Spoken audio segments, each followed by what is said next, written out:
David R. here. Today I'm going to talk to you about this book, The Water Prescription for Health, Vitality, and Rejuvenation by Christopher Vasey.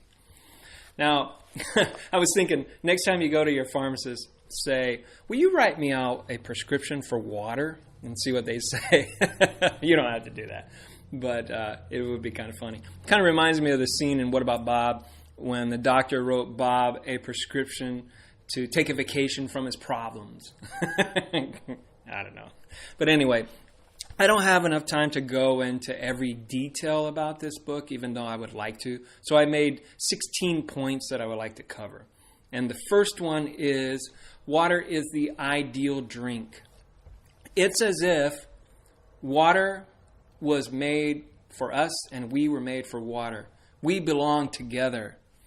And nothing can pull us apart. Well, so, you have to think. The next time you go reaching for that Starbucks liquid porn coffee or that diet soda or juice or beer, just remember one thing. Water is king and no other drink can compete with it. It's just the facts. My second point is that chronic dehydration causes fatigue, causes energy depletion, causes high and low blood pressure, causes high cholesterol, causes rheumatism and digestive problems and, premature aging. So you want to keep yourself hydrated. My third point is that our need for water is higher in the current age than for people in the way past, because our food is more concentrated, our food is saltier, and also we are stressed. We are a stressed people these days. So stress increases your need for water. So does the indoor ventilation systems of offices and homes. It's like everything is against us, and we need to stay hydrated in order to win. My fourth point is that water accounts for 70% of the human body's composition. That's a lot.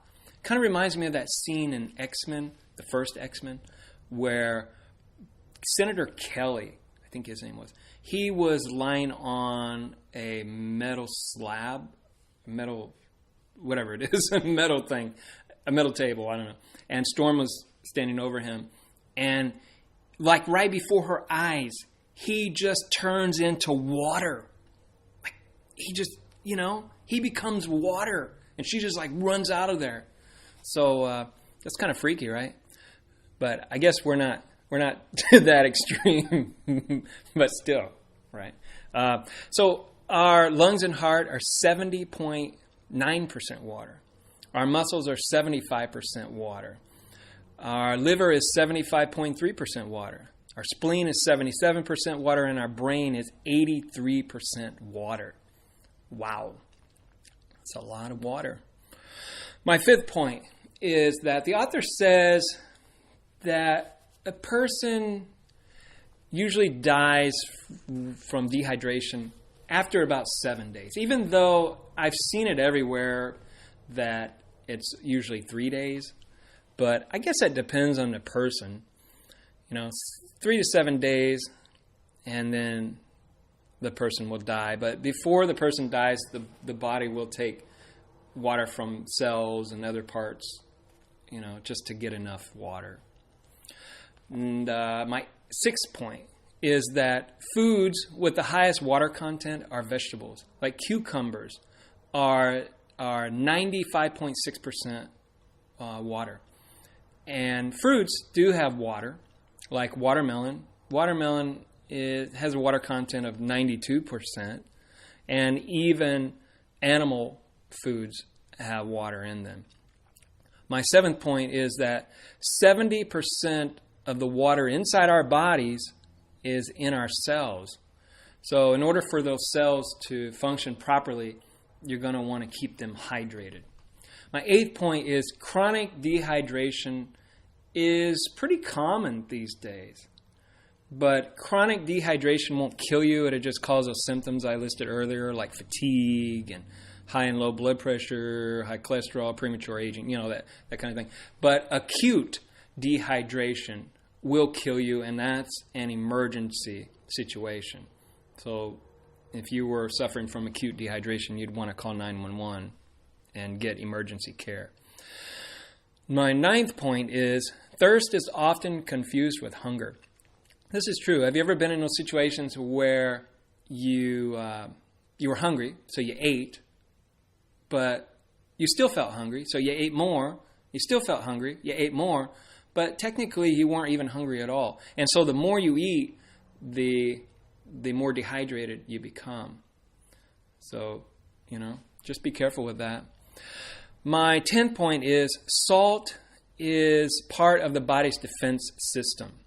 So salt isn't necessarily so bad, especially if a person was suffering from heat stroke. Now, if you found that a person had heat stroke and you just gave them water only, they would continue to get worse. But if you gave them water with salt, they would get better quickly. Now, you don't want to gulp it down because that could cause problems too. But just give it to them in sips. My 11th point is that there are 4 different types of water. The first type is odorless, tasteless water. And that's water like Evian. Did you know Evian, spelled backwards, is naive? Somebody told me that years ago. The second type of water is odorless plus taste. That would be like your everyday spring water. And you can find those almost anywhere. The third type of water is water plus odor, but no taste. That would be mineral water. And then the last type of water is the fourth one. Water plus taste plus odor is tap water.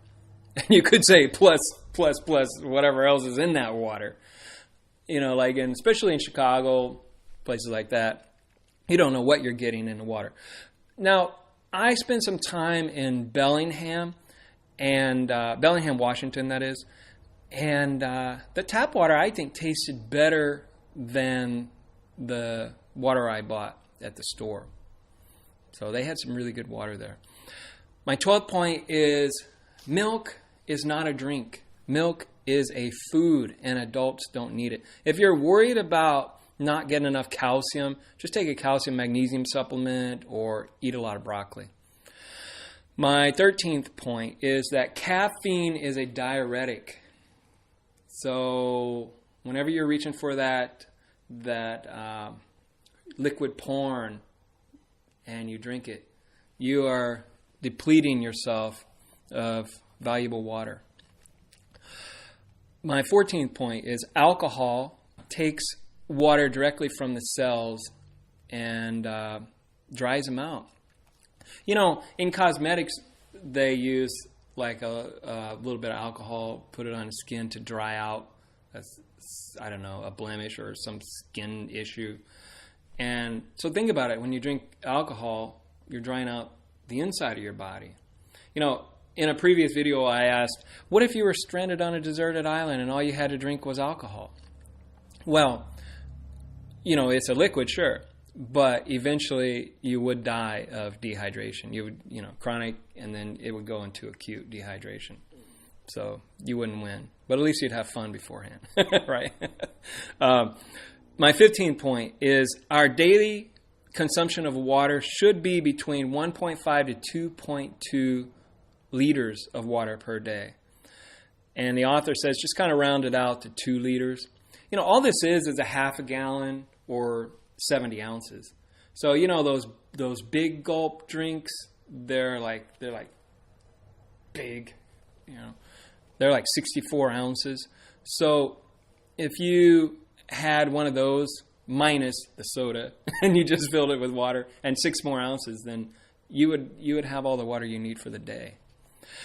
Now, my 16th point is that we should drink water when we wake up in the morning, and 30 minutes before breakfast, and when you begin your workday, and then mid-morning or at the end of the morning.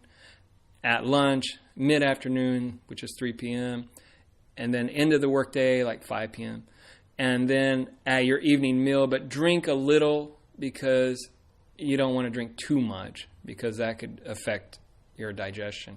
And then drink another water at 9 p.m. Now, there are some things I wish I had time to cover, and that would be water in the human body. The author explains how water works in the body. It's kind of scientific. And then there's 10 remedies for hydrating the body and also detoxing.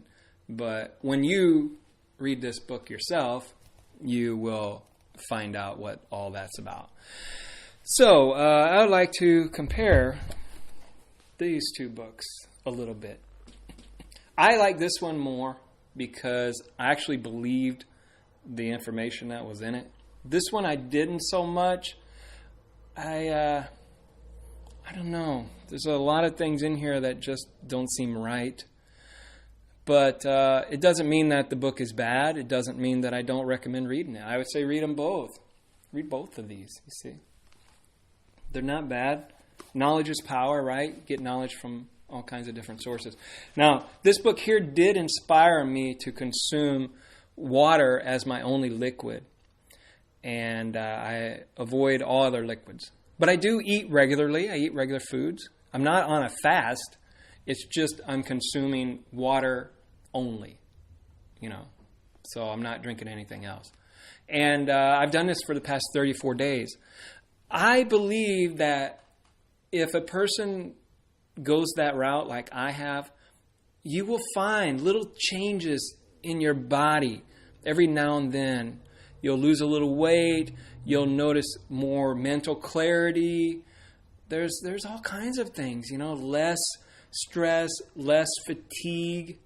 And I actually feel hydrated. And I really didn't before. But anyway, that's all I got. Talk to you later. Bye.